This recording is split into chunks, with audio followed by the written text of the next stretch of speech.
I'm glad to be there from the snowy Toronto. So I'll try to tackle three major topics during my short presentation. First, I will discuss the characteristic of Russia's foreign policy in the post-Soviet states. Second, how post-Soviet states perceive the Western and Russian foreign policy after the annexation of Crimea. And the third topic I would like to discuss with you is the Eurasian Union. As my colleagues have already discussed the issue of Crimea, or maybe will discuss in this panel as well, I will focus on yet another event that had occurred during this year, and this is the formation of the Eurasian Union among the Russian Federation, Belarus, and Kazakhstan. So what are the characteristics of Russian foreign policy? This year has lucidly revealed five major trends in Russia's foreign policy. First, I would think of Russia finally embraced the enemy-friend dichotomy in its foreign policy. Russia's anti-sanctions and bans are just a few examples of this trend. From this perspective, it is interesting to notice in our context that untraditionally Israel falls closer to the friend category on this scale, since it refused to join the Western condemnation of Russia's policies. Second characteristic is Russia shifted its focus from geo-economization of bilateral relations with the post-Soviet states to the use of sticks rather than carrots in order to establish old-fashioned spheres of influence.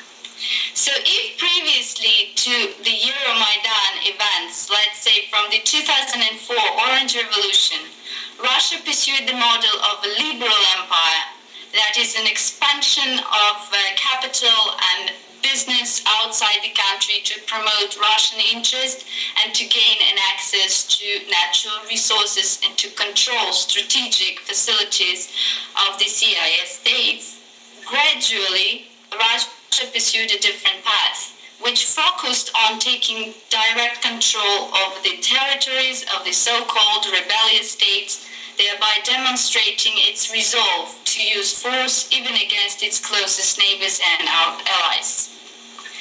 A third aspect of Russia's foreign policy is that it became more and more conservative. Russia pursues the sovereign democracy model, which basically means that the Kremlin determines the rules of the game and changes them whenever it serves its interests or when non-action might threaten its regional dominance. Former Defense Minister Sergei Ivanov argued that sovereign democracy is, and I quote, the right of citizens to determine their own state policies, and that the state must protect the right against external pressure by any means, including military. End of quote. For the post-Soviet states, the Kremlin's message is rather, just join the Eurasian Union and you will be saved from Russia's wars. Don't play with us, don't threaten us with NATO, and don't tell us about the Western or European values. Choose sides. So the fourth point that I would like to discuss is Russia's disillusionment with the West and its decision to deter it by posing itself as a political and civilizational alternative. The Kremlin, as I said, introduced its own unique democracy model, which is adjusted to Russians' needs. Reciting Lenin, the Russian again decided on following a different path.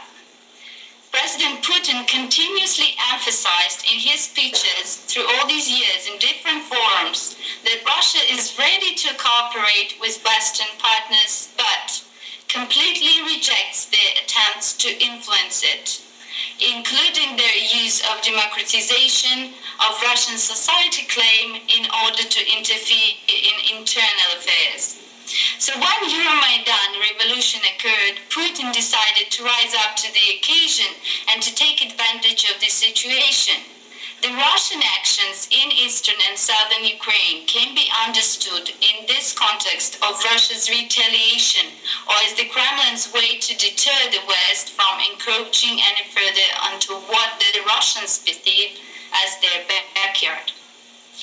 The fifth characteristic is that Russia in its foreign policy uses punitive measures against the revolutionary states, their leaders and their supporters, to address perceived disobedience on their behalf. The sources of these punitive measures can be traced to the events that occurred during and after color revolutions. The Orange Revolution was a major blow to the Kremlin's foreign policy towards Ukraine. It challenged the post-Soviet geopolitical status quo and emphasized power limits of once seemingly omnipotent authoritarian regimes. It jeopardized the enrooted traditions of post-communist political stability. The revolution bore an ideational threat. It conveyed that an alternative and maybe more democratic model is viable in the post-Soviet space if and when civil society decides to embrace it. The Kremlin perceived those Ukrainian upheavals as a direct threat to its regime. So the same revolution put in motion meticulous preparations on the part of the Kremlin, the goal of which was to punish Ukraine and to prevent the establishment of strong Ukrainian statehood in case of a reoccurrence of similar events. The Euromaidan upheaval became this watershed event and triggered Russia's wrath. The annexation of Crimea and the destabilization of Ukraine from within through Donbass was part of a well-planned operation to destroy Ukraine as a well-functioning, full-fledged state. The goal of the current campaign is to show that democratic or Western values through revolutions bring disastrous consequences to the country, as if Russia is trying to make an example of Ukraine. The Kremlin uses Ukraine to convey to its internal constituencies as well to other post-Soviet states, of course, that revolutions will only result in political and economic chaos and the disintegration of the rebellion state. Now, I would like to turn to the second part of my presentation and to talk about how post-Soviet states perceive Western and Russian foreign policies after the annexation of Crimea. There are at least three consequences that I can identify. The first one, there is a growing skepticism among the post-Soviet states towards the West, and especially the US and Europe as regional security guarantors. Ukraine had international security assurances, including those which were given to it by the Western countries and Russia. All parties failed to honor their obligations and in fact left Ukraine to deal with Russia alone, limiting their involvement by introducing economic and some restricted political sanctions. After the occupation of Crimea, the post-Soviet states, who are not NATO members, got the main message. They realized that they can only rely on themselves, since neither Europe nor the US is willing to risk a war with Russia to protect them. Second, the post-Soviet space became more dangerous as a result of unilateral Russian-led changes in the regional status quo, as Belovizhe Accords and other CIS multilateral agreements became obsolete. Russia has also elevated the issues of old inter-ethnic tensions among the states. The Kremlin set a precedent by changing the CIS borders and annexing the territory of another sovereign state on the pretext of the 15th century notion of the gathering of the Russian lands and upholding the historical messianic role from the 19th century of protector of the Orthodox Slavs and Russians abroad. Third, Russia's unpredictability in its foreign policy. Russia got the reputation of a state that breaks its promises whenever it sees fit, and this situation pushes states to choose sides. Weaker states have to either join Russia in its regional initiatives as Armenia or join the West as Georgia and Moldova. Stronger states try to maneuver between the West and Russia, such as Ukraine and Azerbaijan, and to adopt a multivectoral policy. However, as Ukraine's example had shown, the undecided states are in the worst possible position, as Russia perceives them as regional challenges. So finally, I would like to focus on the Eurasian Union. It's very interesting that it occurred this year. For 20 years, Russia and its neighbors, Kazakhstan and Belarus, have been trying to establish the Eurasian Union, or as it is officially called, the Eurasian Economic Union Agreement, which was signed in Kazakhstan on May 28 this year, and which will come into force in about 2 weeks on January 1st. This union envisions the gradual integration of the three former Soviet countries' economies, establishing freedom of trade, services, financial interaction, and labor migration. The agreement, in fact, combines the previous agreements reached between the three countries under the customs union and a single economic space. But who benefits from it and why this year? So initially, the Union was supposed to have a single market for energy and finance by 2015. It was supposed to have common currency, altyn or ruble, and a common supranational central bank. But the new agreement does not include any of this and doesn't introduce any mechanisms that would explain how a single market for energy and finance will be regulated. Because other members are very threatened by Moscow's domination and the central headquarters of this union are in fact in Moscow, the Union Court is supposed to be in Minsk and a financial regulator will be in Alma-Ata. In any event, the agreement just mentions a single market will commence starting 2025. Electricity is set to become one market in 2019, while the markets for medical products and pharmaceuticals are scheduled for unification in 2016. So we have lots of dates, but we absolutely lack the mechanisms. What is odd about this agreement, though, is its timing. After 20 years of negotiations, all three sides suddenly agreed on everything and signed it now? Why? So there is an understanding that that Russia was trying to pull, will never join the structure, and therefore there is no other incentive to wait for this agreement to be signed. Moreover, in light of Russia's loss of Ukraine,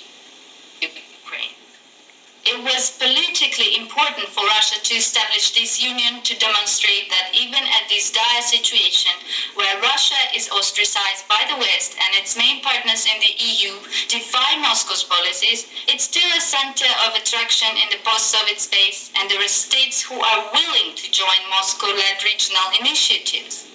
So for Russia, it is a union of, let's say, political convenience rather than economic necessity or significance. Maybe also of prestige. So economically, it's more beneficial for Belarus and Kazakhstan than for Russia, since Russia doesn't gain much in this deal, but rather undertakes a serious burden. According to Russian Deputy Finance Minister Sergei Shatalov, it will cost Russia about 30 billion USD annually from 2015 because of the removal of economic restrictions such as tariffs and taxes, which Russia will have to compensate by raising taxes for its citizens, which will of course worsen the Russian internal economic situation. So what do other partners gain from the agreement? Belarus, she's the winner. Belarus wants a single market with no limitation that would include energy, meaning that it won't have to continue paying duties to Moscow on its exports of oil products based on oil imported from Russia. Belarus' economy is still heavily subsidized by the Russians, as Belarus buys Russian oil for its refineries at Russia's internal prices, which is about half of the average world price, and sells petroleum to others, including Russia, at world prices. Alexander Lukashenko, Belarusian president, previously threatened to block the signing of the agreement if some restrictions in trade, including petroleum product duties, were not removed. But he was promised that export duties will be eliminated when a single market for energy will be created, and to appease Minsk, Russia provided it with a loan of 450 million USD in last January, and another one right after the signing of the agreement for $1.5 billion. So these are great numbers for Belarus. In addition, Minsk was promised that around 1.5 billion out of annual $4 billion in duties on petroleum products would stay in Belarus next year. So why then did Lukashenko, on the eve of the Eurasian Union's inauguration, introduce suddenly customs on the Russo-Belarusian border? My guess is that the Belarusian president understands that Russia, in the midst of an economic crisis, won't be able to provide Belarus with financial backing as it promised. Therefore, he wants to make sure that Belarus' interests, including financial and energy subsidies, will stay intact. In other words, the best time to negotiate better terms with Russia in return to Belarus' support for the Eurasian Union is right now. What about Kazakhstan? Kazakhstan's goal was to get an access to Russia's energy transportation infrastructure, specifically gas pipelines, and to Russia's markets. Despite the customs union, there are several technical and judicial barriers that prevent Kazakhstani business and products from penetrating the Russian market. The other advantage will be a more favorable business climate with the prospect of increased foreign direct investment if trade and regulatory freedoms will be observed in the future and the geopolitical tensions decrease. So in this union, Russia is a dominant side, and Belarus and Kazakhstan are small parties. Russia's introduction of anti-sanctions without consulting other economic partners lucidly conveys the pattern of behavior. Although each of these states has its own advantages, Belarus in social and Kazakhstan in financial spheres, they both are still very marginal in comparison to Russia. For example, in 2013, Russia's trade turnover with the customs union members, these two together, was about $64 billion. It's not a small amount of money, but while Russia's trade turnover with just China and the EU was around $90 billion and $450 billion respectively.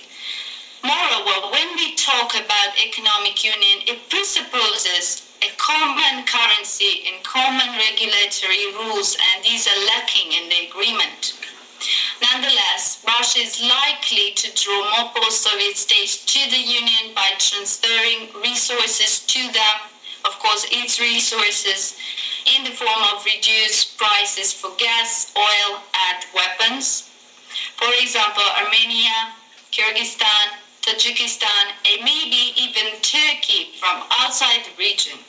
So this project has an economic potential if and when Russia overcomes the current economic crisis. Thank you very much.